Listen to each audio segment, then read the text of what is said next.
অসমৰ মানুহে ঝাৰখণ্ড কিয় ভোট দিব? ঝাৰখণ্ড এখন বেলেগ ষ্টেট, অসম এখন বেলেগ ষ্টেট। গতিকে ঝাৰখণ্ডৰ পাৰ্টি এটাক ভোট দিলে ঝাৰখণ্ডৰ উন্নতি হ'ব নে অসমৰ উন্নতি হ'ব? ইমানখিনিতো মানুহে বুজি পায়। BTC ইলেকশ্যনত ভোট দিছিল স্থানীয় পাৰ্টিক। এতিয়া মানুহে ঝাৰখণ্ডৰ পাৰ্টি এটা কিয় ভোট দিব?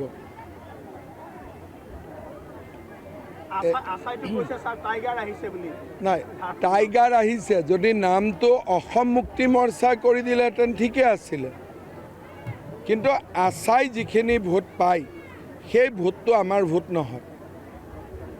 সেই ভোটটো কমপ্লিট এটা বেলেগ ভোট। সেই ভোটটো বিজেপিলৈকে কোনো ইলেকশ্যনতেই নাহে। সেইটো হ'ল মেইন কথা। অসমৰ মানুহে ঝাৰখণ্ড কিয় ভোট দিব? ঝাৰখণ্ড এখন বেলেগ ষ্টেট, অসম এখন বেলেগ ষ্টেট। গতিকে ঝাৰখণ্ডৰ পাৰ্টি এটাক ভোট দিলে ঝাৰখণ্ডৰ উন্নতি হ'ব নে অসমৰ উন্নতি হ'ব? ইমানখিনিতো মানুহে বুজি পায়।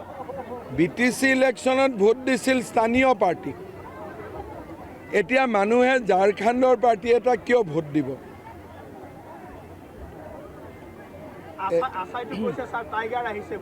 নাই, টাইগাৰ আহিছে। যদি নামটো অসম মুক্তি মৰ্চা কৰি দিলেহেঁতেন ঠিকে আছিলে, কিন্তু আছাই যিখিনি ভোট পায় সেই ভোটটো আমাৰ ভোট নহয়।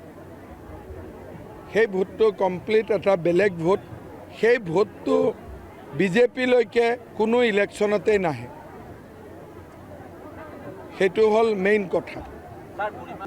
অসমৰ মানুহে ঝাৰখণ্ড কিয় ভোট দিব? ঝাৰখণ্ড এখন বেলেগ ষ্টেট, অসম এখন বেলেগ ষ্টেট। গতিকে ঝাৰখণ্ডৰ পাৰ্টি এটাক ভোট দিলে ঝাৰখণ্ডৰ উন্নতি হ'ব নে অসমৰ উন্নতি হ'ব?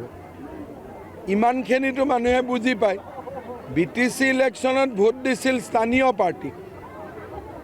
এতিয়া মানুহে ঝাৰখণ্ডৰ পাৰ্টি এটা কিয় ভোট দিব?